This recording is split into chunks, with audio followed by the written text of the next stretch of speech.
I wasn't born in 1922. I was designed. My father was one of the original philosophers. He didn't give me a name. He gave me a purpose. By 10, I could strip a Springfield blindfolded. By 15, I spoke Russian, German, Japanese without accent. By 18, I learned loyalty is currency, not feeling.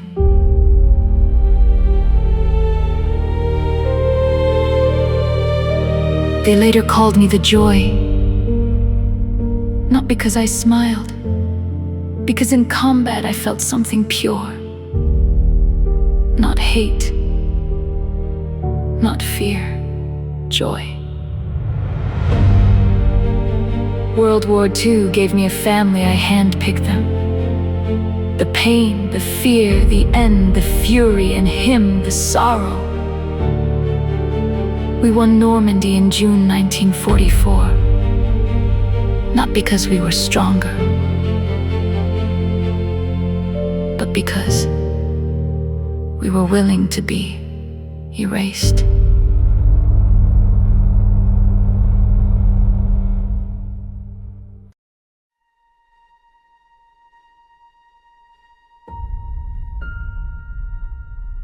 In late 1943, behind German lines, I learned I was pregnant. The sorrow was the father I told no one. I kept moving.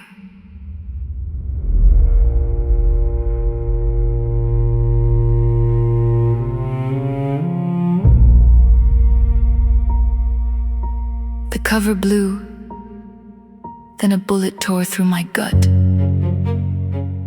I gave birth right there in the mud while the sky burned. A boy, I cut the cord with my knife. I handed him to the philosophers. I never held him again.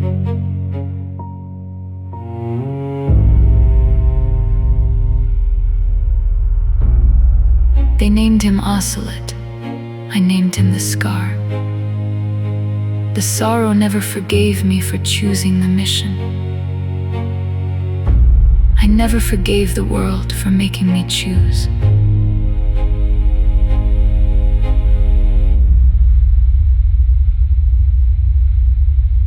That is where the joy ended, and the boss began.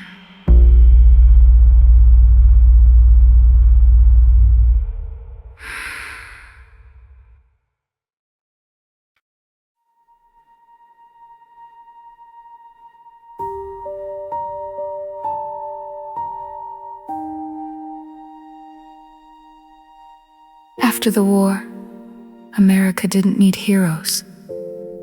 It needed secrets. From 1959 to 1961, I lived as a sleeper in the Soviet Union. Then they put me in a capsule.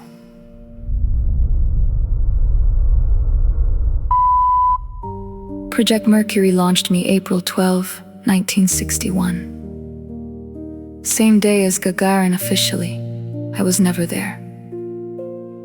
Unofficially, I was the 8th astronaut, the one they airbrushed out.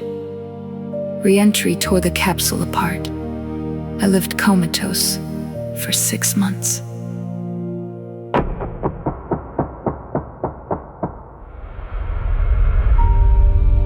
They called me Mother of Special Forces. I took it literally.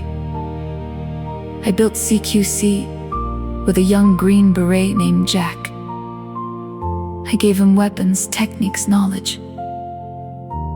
I withheld the reason. I taught him that an enemy is never absolute, that a soldier's loyalty is to the mission, to the country, to the era. And those 3 things will never align for long. I taught him because I knew Washington would one day ask him to kill me.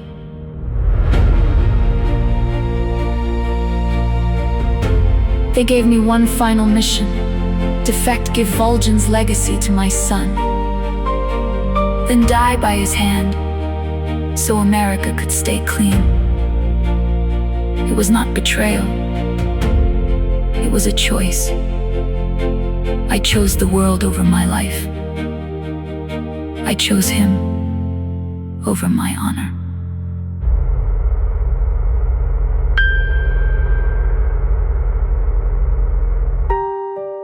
On September 2, 1964, in a white field at Selinoyrsk, I was 42.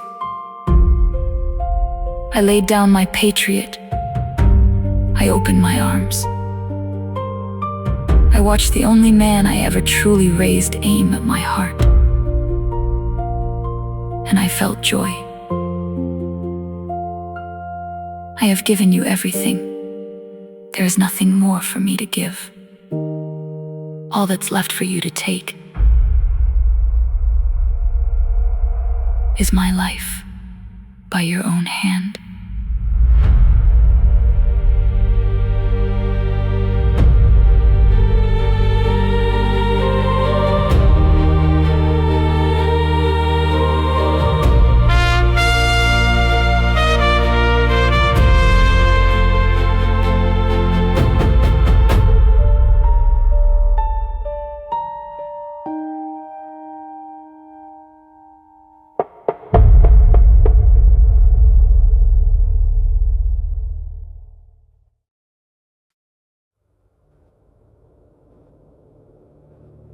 I carried her out of that field.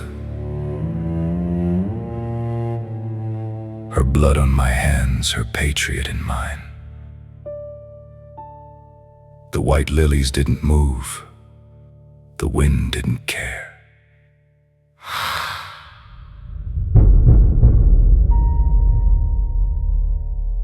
Washington called it a success. They pinned a Distinguished Service Cross on my chest in a room with no windows. I didn't hear the citation. There is nothing more for me to give you. I heard her. Eva found me in a motel outside Orenburg. She played the tape, the truth. She sacrificed her life and her honor for her native land. The defection was a lie. The mission was a stage play. The boss died so America could keep its hands clean. I went to Arlington. They gave me an empty grave. I stood in the rain and saluted. Not the soldier, not the legend, the woman who raised me. I saluted the mother I killed.